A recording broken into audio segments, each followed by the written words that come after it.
अब ये जो फिगर दिख रहा है आप लोगों को, ये है सोडियम वेपर लैंप। ये सोडियम वेपर लैंप जनरली देखते थे कि जो स्ट्रीट लाइट होती है, जो शहर हो गए या फिर हाईवे हो गए, हाईवे में देखेंगे तो यहाँ पे जो पीले पीले कलर के जो प्रकाश उत्पन्न होते, लाल पीला प्रकाश उत्पन्न होने वाले जितने बल्ब लगे होते थे, वह सोडियम वेपर लैंप ही होते हैं, जो आज भी यूज किया जा रहा है। लेकिन इनके स्थान पे अब तो एलईडी का समय आ गया है, एलईडी सब रिप्लेस कर दिए जा रहे हैं। लेकिन कुछ कुछ स्थानों पे अभी भी सोडियम वेपर लैंप है, जो आप लोगों को लाल पीला पर प्रकाश दिखाई देता है। तो अब इस लैंप की बारे में हम लोग समझेंगे। तो यह लैंप भी क्या है, गैसियस डिस्चार्ज लैंप है। यह लैंप क्या होता है, गैसियस डिस्चार्ज के सिद्धांत पे यह भी काम करता है। तो इस लैंप की सबसे पहले हम लोग थोड़ा संरचना की बात कर लेते हैं।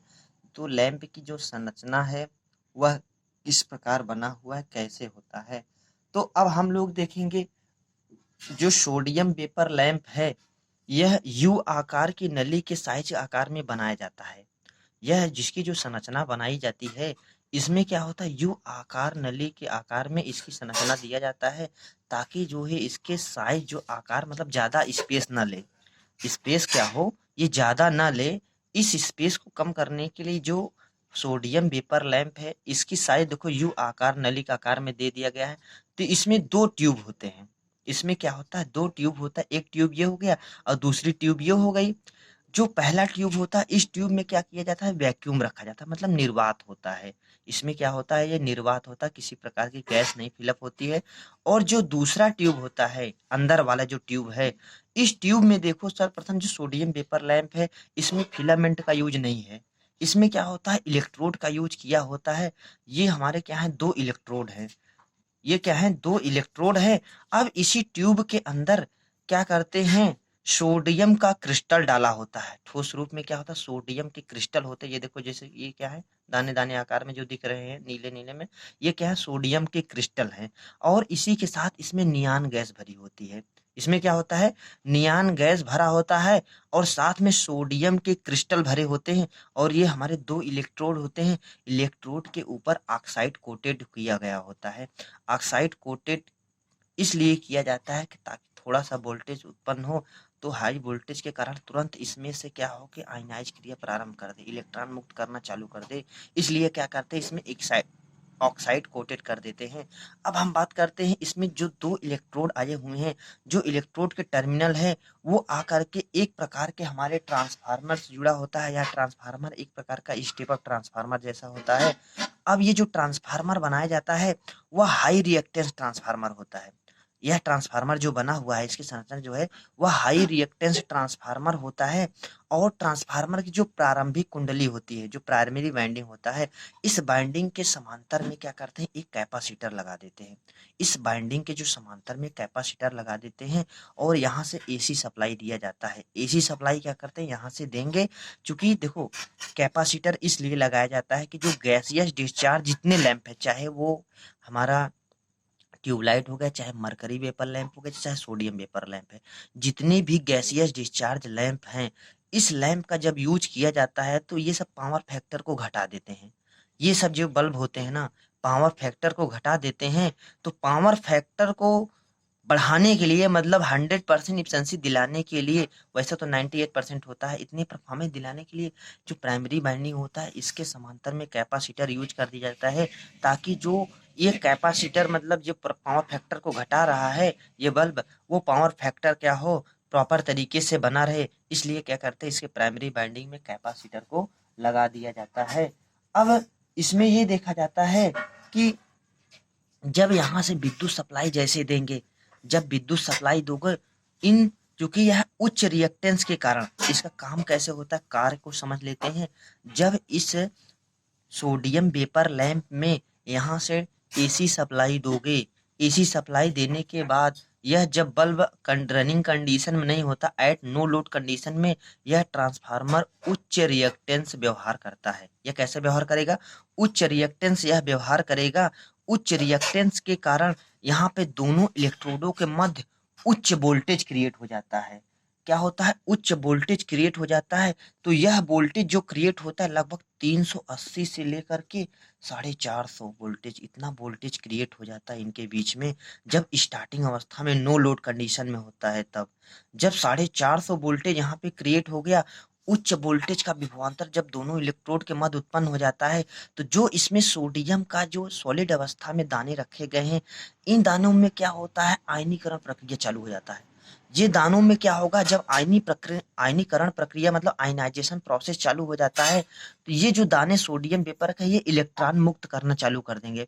ये जो दाने हैं जब ये इलेक्ट्रॉन मुक्त करना चालू कर देगा, अर्थात इसमें से आयनाइज हो जाएगा, मतलब ये इलेक्ट्रॉन मुक्त करेगा। यही इलेक्ट्रॉन क्या होंगे, इस जो इलेक्ट्रोड है एनोड वाले इलेक्ट्रोड की तरफ भागेंगे। जब ये एनोड वाले इलेक्ट्रोड की तरफ भागेगा, तो इसमें जो सोडियम वेपर के दाने और जो ये नियॉन गैस भरी गई है, तो वो इलेक्ट्रॉन उससे टकराएगा। इलेक्ट्रॉन क्या करेगा, जो इलेक्ट्रॉन इमिट हुआ है वह सोडियम के जो दाना है और जो इससे नियॉन गैस भरी गई है उससे जब टकराएगा, तब इसमें प्रकाश उत्पन्न होना चालू हो जाता है। इसमें क्या होगा, तब प्रकाश उत्पन्न होगा। और ये मैंने इसका प्रोसेस बता दिया था कि ऑक्साइड कोटेड इसलिए किया गया है कि चूंकि इसमें से जो इलेक्ट्रॉन मुक्त प्रोसेस है बहुत आसानी पूर्वक मतलब कम वोल्टेज पे ही उत्पन्न होना चालू हो जाए, इसलिए इसमें ऑक्साइड कोटेड कर देते हैं।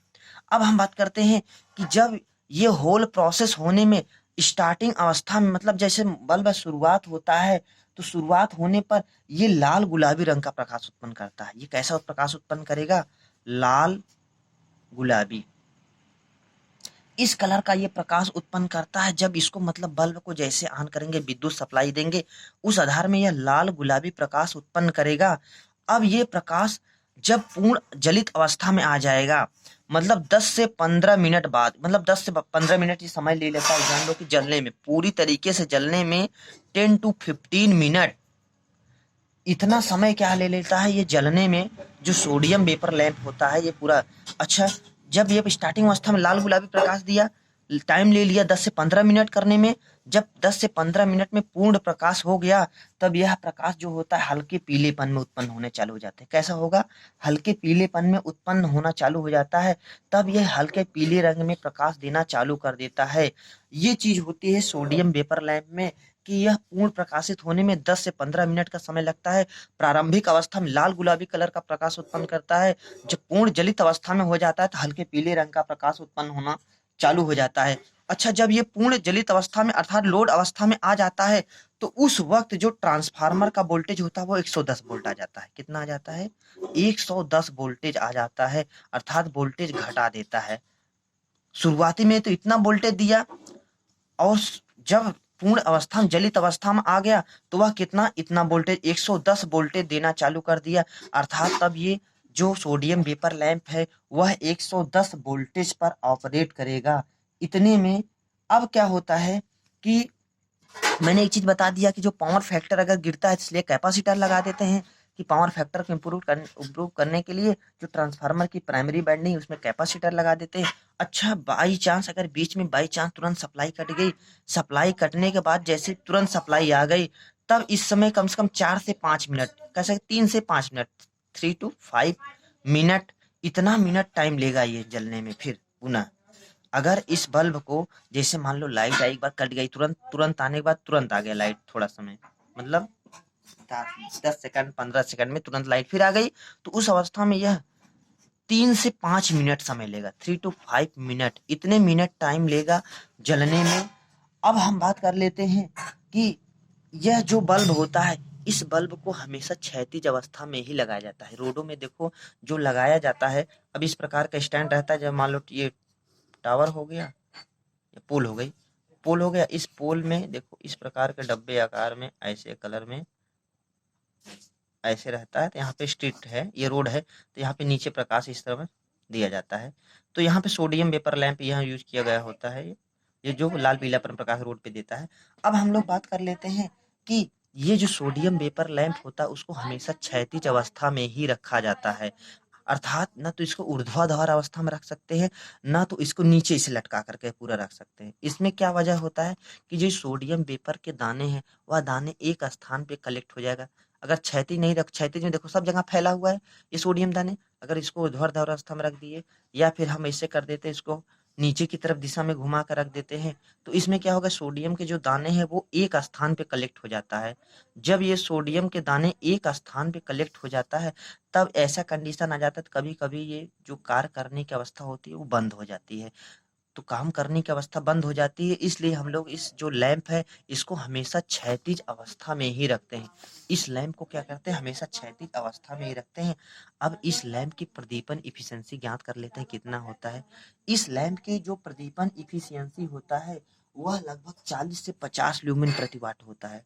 40 टू 50 ल्यूमेन प्रति वाट होता है इस लैंप की ल्यूमेन प्रति वाट।